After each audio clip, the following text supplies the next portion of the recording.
Is change impossible? Let's consider.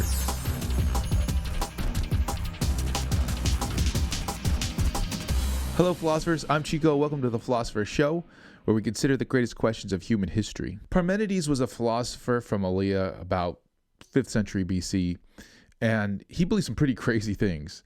And one of the things that he believed that was so crazy was that change is impossible.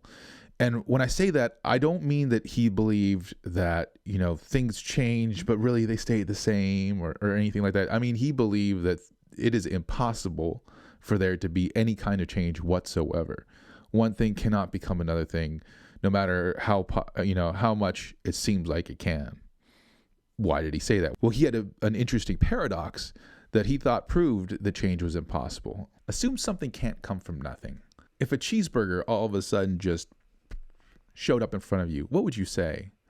It came out of nothing, right? No, you'd ask me, hey, where did this thing come from? It had to come from somewhere. And if I told you, it just popped into existence, right? It just came out of nothingness and just popped into existence. Would you take me seriously?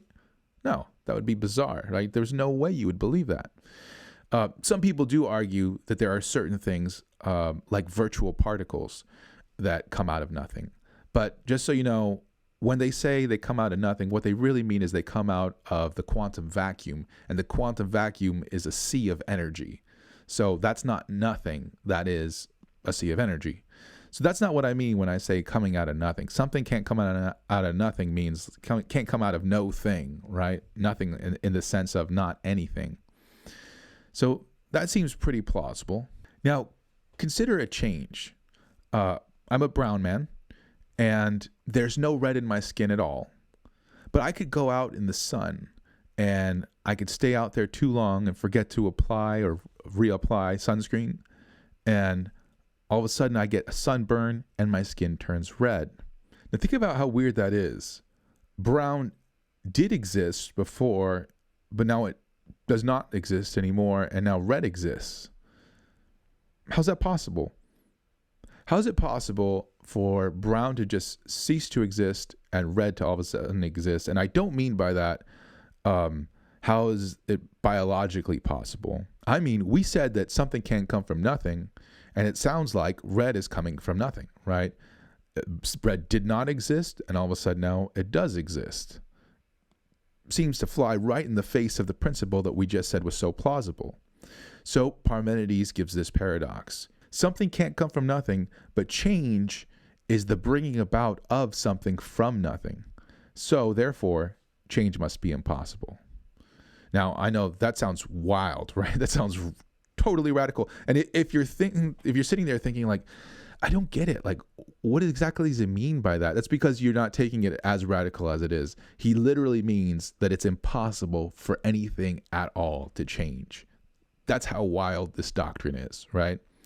Now, you might think to yourself, well, that sounds like it's impossible itself because, look, like Samuel Johnson said, I refute it thus. Here you go, change. And it is always open to him to argue, yeah, so you're showing me empirical data, right? Empirical observations, and I'm going to go with that's an illusion. And here's why. Because I just presented to you a rational argument that shows without a doubt that you can't change. And now you're showing me this empirical evidence, and I know that your senses can be deceived. For example, when you're dreaming, you might have a dream that you're flying around the moon or something like that, and you hear the birds tweeting. Well, your senses are deceiving you. You think you're seeing the moon, but your eyes are not seeing anything. You think you feel the wind on your face, but you can't feel anything. You're not feeling that stuff. You think you hear birds, but you're not hearing any birds, right? So your senses are totally deceiving you. So your senses can deceive you, and yet I gave you this rational reason to believe that is impossible. Therefore, you should go with your reason here. I don't think that's going to convince too many people. It convinces a couple of people, but it rarely convinces many of my students. And I don't think it should. It doesn't convince me. And here's the number one reason why. The thing that bugged me all the time was when I first heard this in so I guess not all the time, but the first time I heard this is what bugged me. So you're saying that it's an illusion that things are changing, but isn't the illusion itself changing? Right? I'm having an illusion of things and those things are changing around, but you're saying that illusion is really changing. So there is something that's changing, namely the illusion. I mean, it might be an illusion, but it's really an illusion, right? So I am having perceptions, even if they're false perceptions, that are changing. Change must not be totally impossible. And this argument purported to show that all change, 100%, is totally impossible. So there's got to be something wrong with this argument, right? It's got to be the case that change is possible. Another thing that I didn't pick up on at first, but somebody else pointed out, was that Parmenides is trying to get you to change your mind by giving you this argument.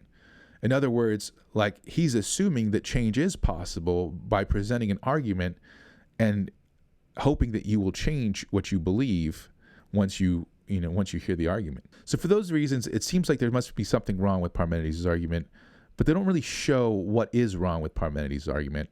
And I think that comes along a little bit later when we see Aristotle's philosophy.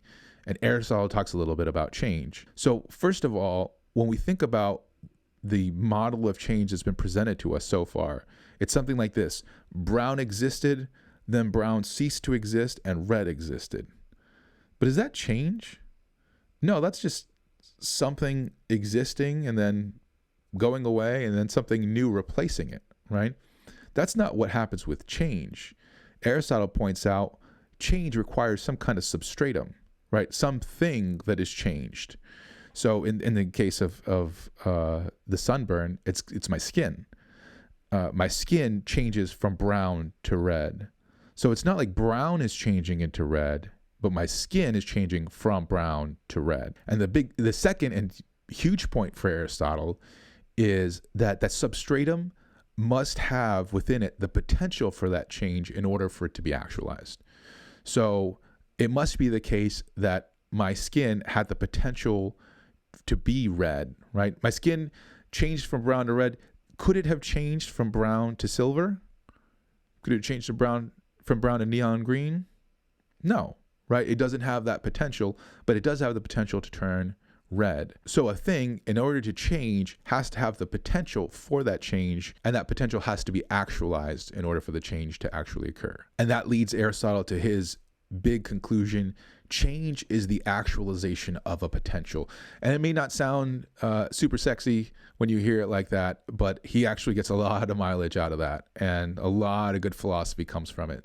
So one interesting thing about this paradox, well, the first interesting thing is just sort of blows your mind the first time you hear it, but the second interesting thing is, from responding to it, we find this new doctrine of Aristotle's that is incredibly fecund, and we will see in videos to come, will lead us to all kinds of interesting conclusions. But that's all I got for this video on Parmenides' Paradox of Change. If you have any questions, please hit me up in the comments.